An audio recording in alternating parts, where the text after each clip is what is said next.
Yawezekana kuwa si mara yako ya kwanza kusikia watu wengi kujiingiza kipato kupitia TikTok, lakini haukuweza kujua ni njia zipi sahihi zitakazokuwezesha kuingiza pesa kupitia TikTok. Kwenye hii video nitaenda kukuelekeza moja kwa moja ni njia zipi ambazo watu wengi huzitumia kuweza kuingiza pesa kupitia mtandao wa TikTok. Kama umependa hii video usisite ku-like, pia subscribe ili kuendelea kupata mwendelezo wa tutorials zetu ambazo tunakuwa tukiziweka kwa ajili ya kufundishana maujanja. Uingizaji wa pesa kupitia TikTok unatofautiana sana na mitandao mingine kama Facebook na YouTube.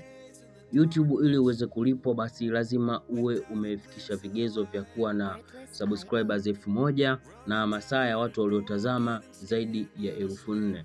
Lakini TikTok hata ukiwa na followers 100 una uwezo wa kuingiza pesa kutokana na zawadi ambazo watakuwa wanakutumia watu pindi utakapokuwa live.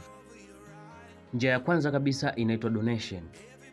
Njia hii itakuwezesha kupata pesa pale utakapokuwa live, alafu watu wako, fansi wako, shabiki zako wanaweza kukutumia zawadi kutokana na kile ambacho ulikuwa umekifanya. Kwa katika TikTok pia inatakiwa tutengeneze content nzuri ambazo zitawashawishi watu waweze kutupatia zawadi tukapata coin, ndipo tuweze kulipwa.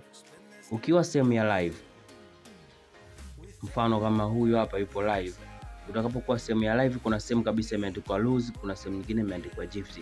Sehemu hii iliyoandikwa lose ni zawadi pia, na sehemu iliyoandikwa gift kuna coin ambazo zitakuwezesha kupata pesa.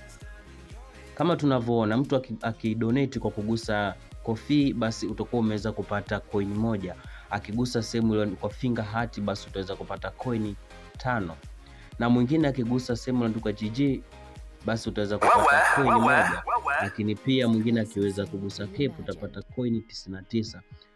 Kwa hiyo ni wewe unapoweza kushawishi watu waweze kudonate, basi ndipo wewe utakapoweza kupata pesa ambayo utaweza kuitoa kupitia TikTok. Sehemu ya kuangalizia coin, utaenda sehemu ya setting and privacy, utaenda sehemu iliyoandikwa balance.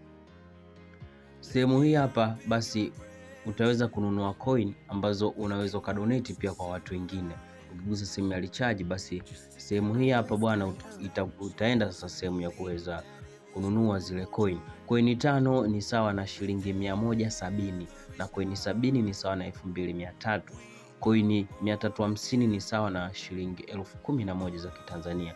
Kwa hiyo utakaponunua hizi coin, basi akinunua mtu coin akiweza kudonate kwenye akaunti yako pale unapokuwa live, basi wewe ndipo unaweza kuingiza pesa. Coin zitakapokuwa nyingi ndipo utakapoweza kutoa pesa.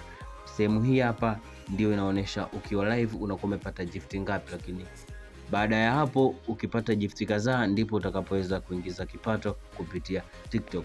Njia ya pili ni njia ya matangazo. Ukishakuwa na followers wengi, basi makampuni yanaweza kujitokeza kukupa nafasi ya kuwatangazia bidhaa zao. Mfano leo wakaja wa Pepsi wakakupa tangazo uzikuwatangazia, basi makubaliano yenu ambayo watakusaidia, mfano katika kubaliano lenu la tangazo fulani, basi tangazo hili mtanipa kiasi fulani na tangazo hili mtanipa kiasi fulani. Hizi ndizo njia ambazo hutumiwa na vijana wengi kuingiza pesa kupitia TikTok. Asante kwa kuwa nami, usisahau kusubscribe ili kuendelea kupata maujanja mbalimbali.